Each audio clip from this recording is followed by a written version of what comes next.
Hello, this is Rex Childhouse, and this is an update on our trip across the loneliest road in America, U.S. Route 50 from Baker and Great Basin, Baker, Nevada, and Great Basin National Park, all the way into Reno and Carson City. We did that in May of 2024. We sent in our passports, and yesterday, on Thursday, July 11th, 2024, we got our really neat award certificates, and we got a couple of stickers for the cars, a couple of pins, and we got our passport card back. So our journey is now complete. This trip was really fun. The people along the way are really nice. It was a totally enjoyable trip, a totally enjoyable experience. And quite honestly, I have to say thanks to the state of Nevada for doing this, because it really did add some degree of purpose, utility, humor, whatever to our trip across Nevada. And there's a lot of small towns along the way, and a lot of small people saying hello and thanks. Thanks for watching. Here's the update. Thanks. Bye. Hello, I'm Rex Childhouse, and because things on the internet seem to lose their date references pretty quick, today is Monday, June 3rd, 2024. On Thursday, May 16th, 2024, we left on one of our vacations to go up and see a chunk of Nevada and Southern California before returning back down to Ramona. And one of those purposes was to tour the loneliest road in America, Nevada Highway, US Highway 50, from Baker and Great Basin National Park to Dalton and Carson City, Nevada. We'd first learned about this in the Ely, Nevada Northern Railway Museum. They have a sign up there, you're going to see it, and that made us aware of this. And it says, hey, get your passport, get your stamps, and we did. And when you get done, we'll send you a certificate. And how this kind of all started, and I'm going to read a chunk of this. How this all started was the July 1986 issue of Life magazine addresses US 50 from Ely to Fernley is the loneliest road in America. It's totally empty, says a AAA counselor. There are no points of interest. We don't recommend it. The 287-mile stretch of US 50, running from Ely to Fernley, Nevada, passes 9 towns, 2 abandoned mining camps, a few gas pumps, and the occasional coyote. We warn all motorists not to drive there, says the AAA rep, unless they're confident of their survival skills. Well, game on. We wanted to see the area anyways. We were headed up to Ely, Nevada for two train rides, one which was their normal ride out to the copper mines, and the second one which was a stargazing special train ride, which I don't recommend. It was poorly planned. It was larger than a full moon on a very clear night, with telescopes that weren't real powerful and people that weren't real knowledgeable. It was okay. I won't do it again. Don't recommend it be done in the first place. Save the money, buy your own telescope, and do it yourself, or check with a local astronomy club. This was not good. Anyways, we did, and we didn't get all of the stamps because the only one we really missed was Baker. We drove right through Baker. You have to drive through Baker to get to Great Basin National Park, but we drove from Ely, where we were staying. We drove east on Friday, May 17th, to Great Basin National Park, which was kind of cool. You have to drive through Baker, which is a very small town. Most of these are small towns. You have to drive through Baker to get to Great Basin National Park's Lehman Cave Visitor Center. back to Ely, Eureka, Austin, Fallon, Fernley, Dayton, and Carson City. So we got all of our stamps, and we've already taken the self-addressed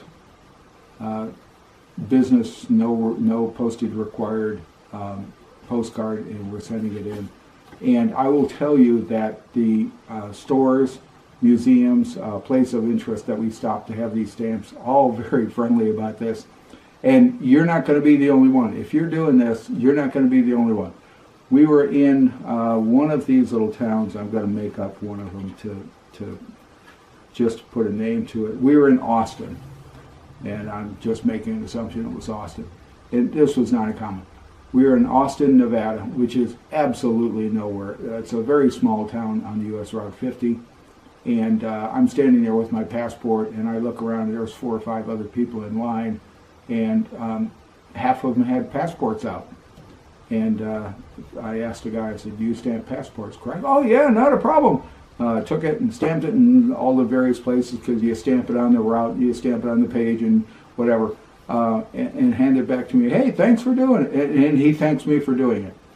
They don't ask for money, they don't ask for purchases, they don't ask for anything. In Eureka, the place was closed. It was Saturday. The place was pretty much closed. They were prepping for a music fest, because people were walking around with guitars and violins and banjos and whatever else, and they were prepping for a music fest later that day. And I walked into the Opera House, because it was the only thing that was open, and asked the woman, which I forgot her name, she was an immigrant from Colombia, really nice. I asked her, I said, where can I get my passport stamped? We're trying to get our certificate. Oh, I stamp them. And she stamps it, and I said, well, we had wanted to see the Sentinel Museum, which is a museum about their local newspaper. She says, oh, I can open that up for you. Give me a minute. So I said, well, okay, we'll walk over there from our car, and we'll meet you there.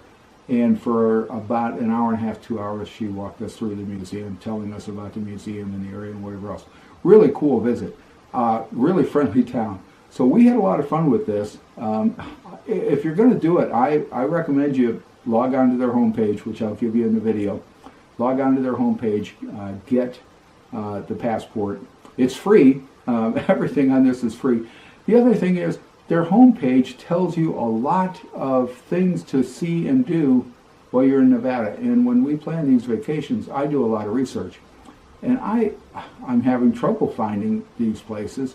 And this one here, this homepage, was probably the most useful. And I didn't properly use it. And you're going to see some other things that were brought up on this homepage, things to do as you travel across US Route 50, the loneliest road in America. And as we were in the Carson City, capital of Nevada, Reno, biggest city in Nevada, I think, and Minden, which is also a quote-unquote big city. So maybe Las Vegas is the biggest city in Nevada. That's probably the biggest city in Nevada. Reno's probably second, and Carson City's probably third. I'm just making assumptions. Anyways, let's get on with the video. This was fun. I will tell you that US Route 50 is a beautiful road. We drove for, at times, 20 and 30 minutes before seeing another vehicle going either way, and occasionally the other vehicle, the other thing that we saw was a bicyclist going east while we were headed west. Let's get on with the video. This was really fun. We enjoyed this. Thanks for watching. Hope you enjoy it. Our adventure across the loneliest road in America started with this sign in Ely, Nevada. We are up in Ely for the Nevada Northern Railway Museum, which is a really cool museum.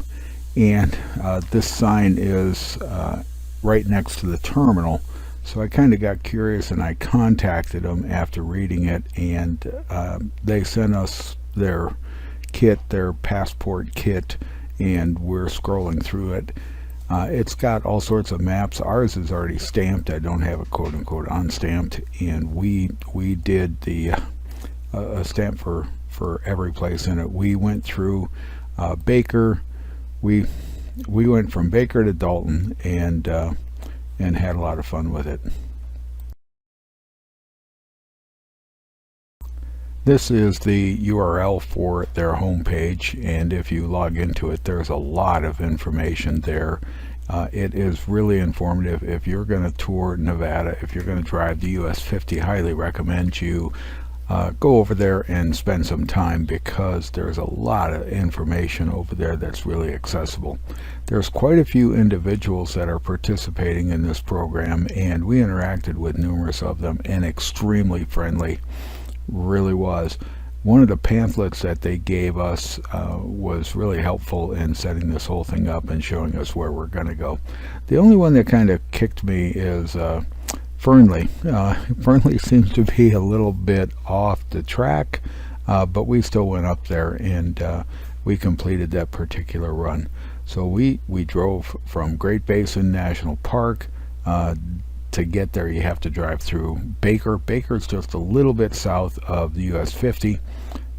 So back to the US 50 from Great Basin National Park in Baker, and then back across. We did our initial trip out of Ely, headed east, and then came back to Ely for a train ride with the Nevada Northern, and then we proceeded west.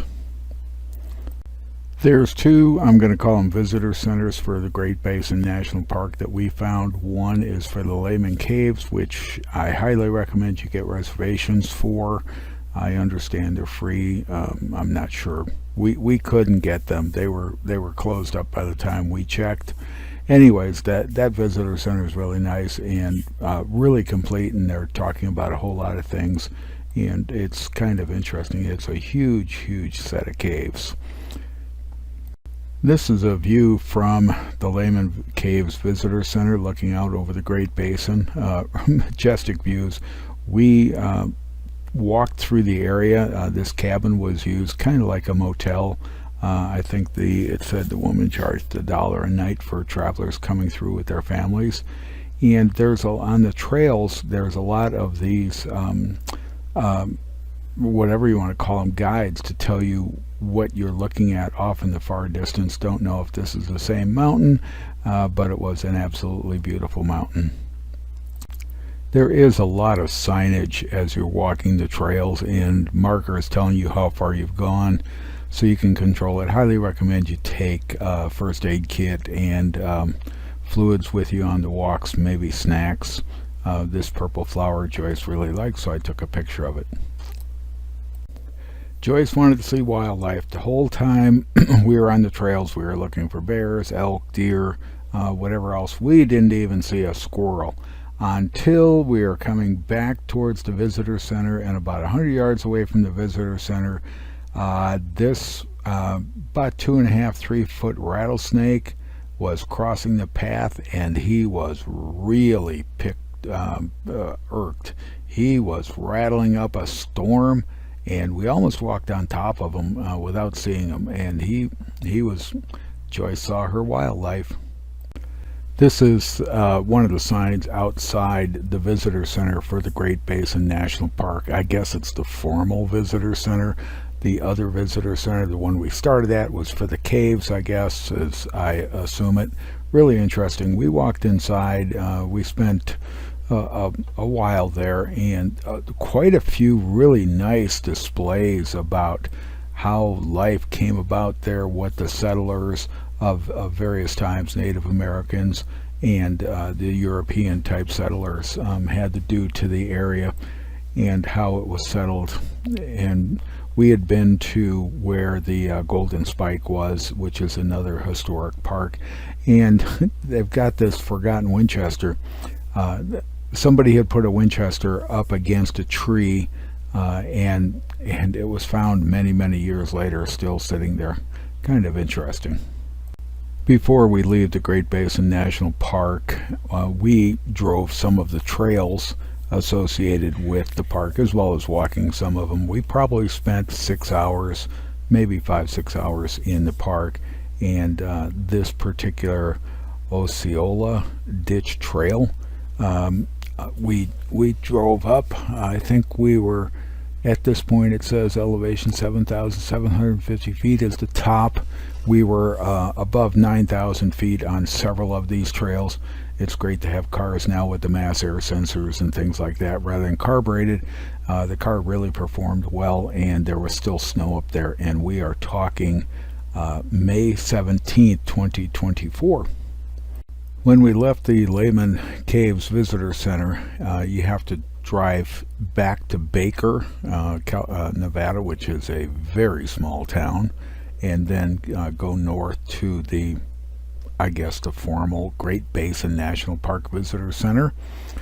And we paused at a display on the side of the road put up evidently by the Eastern Nevada Landscape Coalition, and really informative. And it was talking about ranching and how the area was populated over the many years, tens of thousands of years. Really kind of cool. And as we left, we took one photo in Baker, and this is a abandoned, I guess, restaurant made out of a Pullman type railroad car. Baker is not real big. They're not on the loneliest road in America passport, but we stopped at the Ward charcoal ovens, which are just east of Ely, Nevada, as I remember. And it was a really interesting tour, and I have a video of what's going on here, but you can pause and read the two screens that explained what these were. It was really cool. The floor of the ovens is a pea gravel, round gravels, so they shift under your feet, and the degree of echo in these structures is phenomenal. And if you move away from the center up to the edge, the degree of echo changes significantly. Where Joyce is standing, she can hardly hear me, and yet where I'm standing, the sound is thundering as I very quietly try to turn 360 degrees with small steps, and you're going to hear that in the video.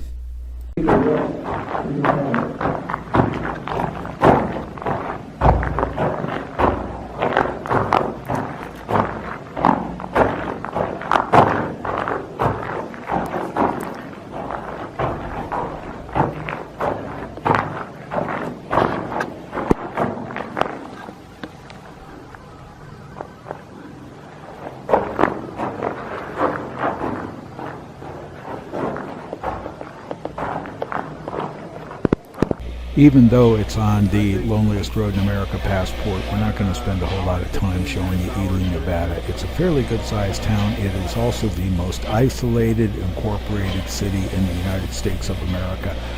No other incorporated city is farther away from its nearest incorporated neighbor than Ely, Nevada. And the Nevada Northern Railway Museum is a great museum.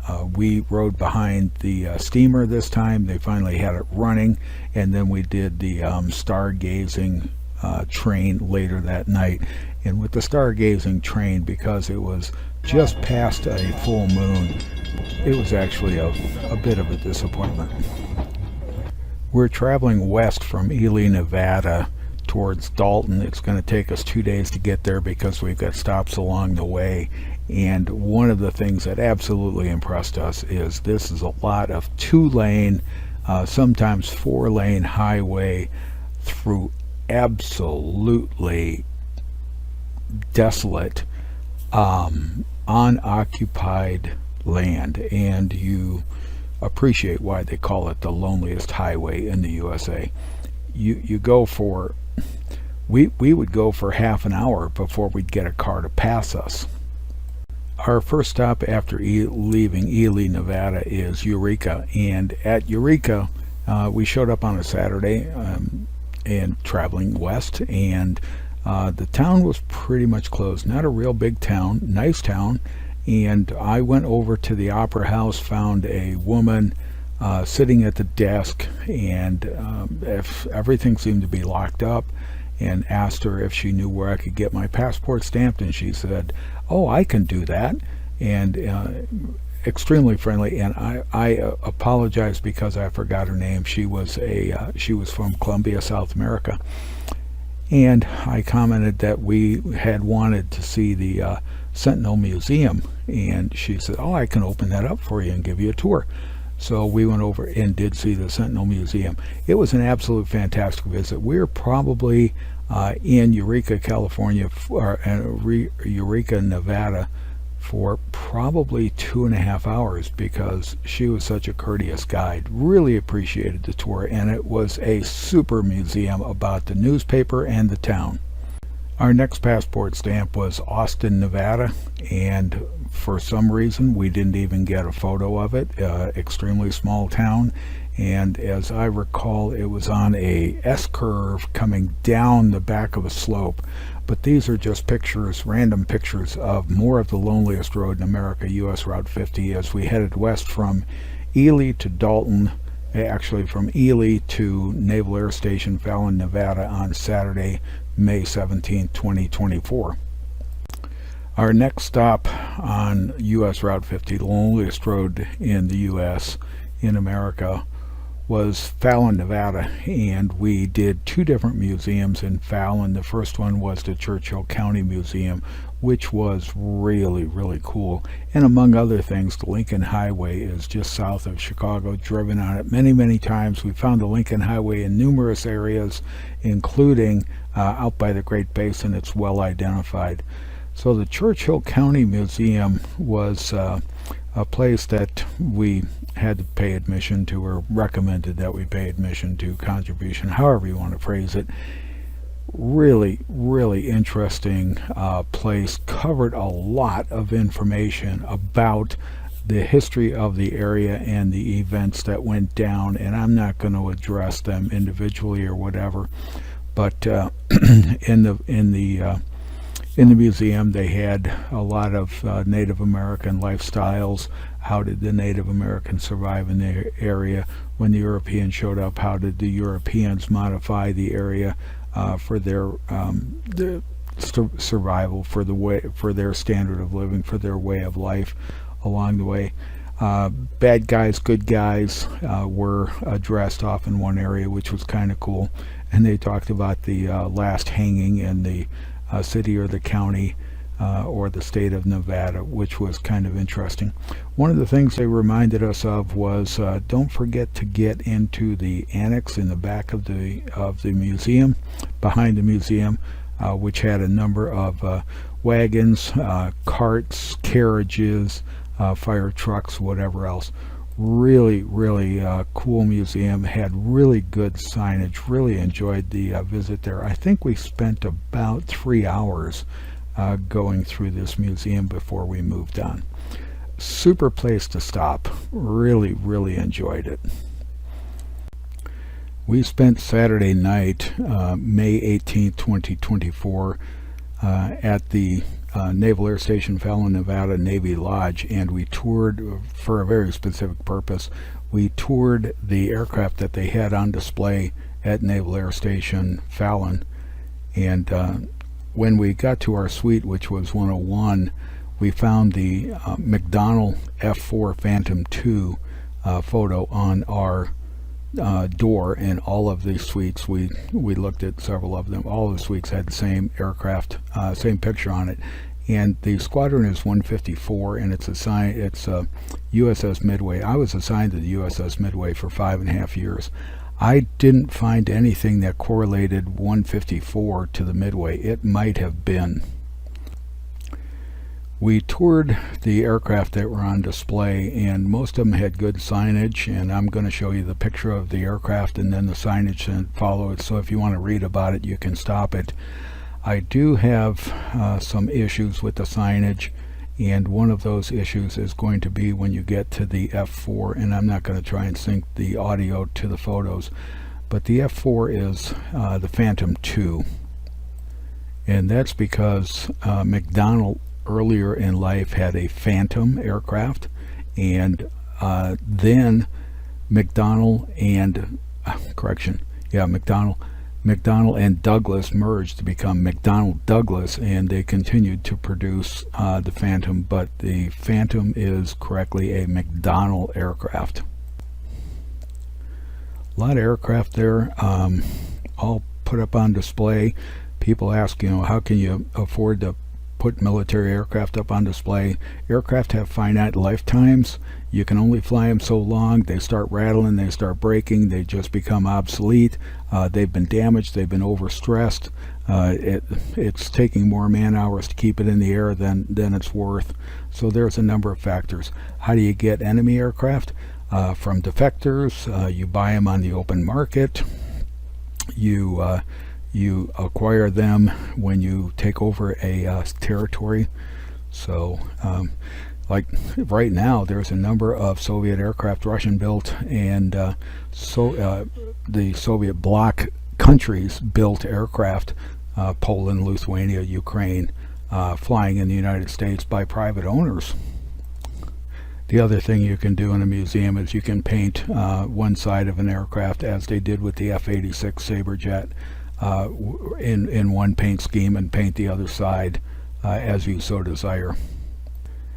When you get to the MiG-23 Flogger, I have several photos of it, and the reason I have it is because the Flogger has an interesting couple of features to it. It was designed to operate from rough, semi-prepared fields, and it has FOD deflectors, debris deflectors, on its wheels, on its tires, on its landing gear, so that it doesn't throw stuff up into its intake. Kind of a cool and interesting feature. There was no signage for the Grumman EA-6B Prowler 502. If you look at what's called the Modex, the fuselage, the call sign number on the side of the aircraft, and what it was, why it didn't have that, I have no idea. The FA-18 Hornet, which was Modex 300, there was also no signage. It was off on the side. It was across the street from the aircraft that were on display.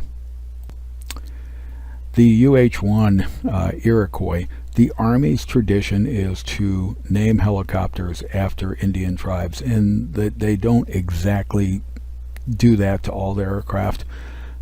So the UH-1 originally started its life as the HU-1, HU-1.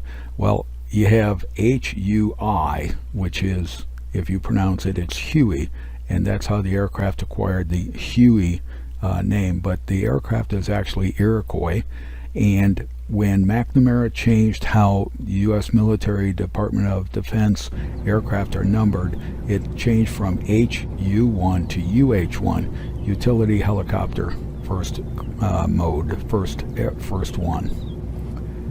There were a number of aircraft parked around Naval Air Station Fallon. The North American RA-5 Vigilante, it was a reconnaissance aircraft after one of the SALT type agreements, the weapons limits agreements. There was an A7, A4. There was a SPAD sitting on a parking pad out by the exchange of the commissary or BOQs. The A1, the AD1, and there was another UH-1 rescue helicopter parked out there as well, painted in its orange and white, typical rescue. So there were a number of aircraft at Naval Air Station Fallon. A nice place to stop by if you can gain access. Probably takes you 45 minutes to an hour to see all of them. Throughout much of Nevada, so these are slightly out of order, we found a number of veterans memorials, veteran appreciation sites. The Veterans Memorial Park dedicated by ATC Division was right outside of Naval Air Station Fallon, but a lot of the other veterans sites that we located were there were quite a few. I was absolutely amazed. For us, Fernley was a blow-through. We stopped there for breakfast, intended to get a couple of pictures that said Fernley, Nevada. Didn't find any convenient and realized that we were out of town before we got them. Moving through Fernley into Dayton, the same sort of thing. Dayton was just outside of Carson City, the capital of Nevada, and trying to get photos for to show that we were in Dayton. All of a sudden we realized we were through Dayton, and we were just kind of taking pictures of roads and whatever else along the way, and then we made it into Carson City. So with Carson City, our truck across the loneliest road in America, US Route 50 through Nevada, from Baker, the area of Baker, because Baker is actually several miles south of the US 50, and the Great Basin National Park. We made it into Carson City, Nevada. And because we were operating out of Ely, Nevada, we went from Ely, Nevada east to Great Basin National Park, and then came back to Ely, rode the trains that we had tickets for, which was the afternoon train out to the copper mines, and then the evening train for the Star trip, which I was not impressed by the Star trip. I'm impressed by Nevada Northern Railway Museum. The stargazing special train was a bit of a disappointment. I think they need to work on it a little bit. So we made the stamps. We were in every one of the sites for the passport, and it was a lot of fun. Everybody we talked to was smiling and enjoying the fact that we had our passports, and we would be standing at checkout counters and other people would have their passports too. So it's not a once every 2-3 weeks or maybe once a day these people are seeing these passports come through. There's several of them, and we talked to several people that were on the road with us at places like restaurants and museums and wherever else, and they had their passports or they wanted to get them. So it was a lot of fun. Kind of having fun with this as I wrap it up, and I hope you've enjoyed it, because if you're going to tour Nevada, I highly recommend you check into their homepage, and I'll show you their homepage again. Sign up for a passport, but more importantly, their homepage gives you a lot of really good information about touring along US Route 50 through Nevada. And when we go on vacations, I do a lot of internet searches trying to find places of interest that we want to see, museums primarily associated with aviation, with automobiles, with technology, with history, the natural resources, the national parks, national forests, things like that. And it's tough to find, quite honestly. And you get back from someplace and somebody will say, well, did you go there? I didn't even know it existed. So their homepage is a really good source of a lot of information about touring along US Highway 50 through Nevada. And with that, our passports are stamped. Our passport is stamped, and they even give you a self-addressed stamped, no postage required form to send in and get your certificate. So we're now going to fill that in and send it in and get our certificate, because this was fun. And I hope you enjoyed the video. I hope this video helps you. I wish other people would do this on their highways, but how many people can say they have the loneliest highway in the United States of America's contiguous 48 states? Thanks for watching. Hope you enjoyed it.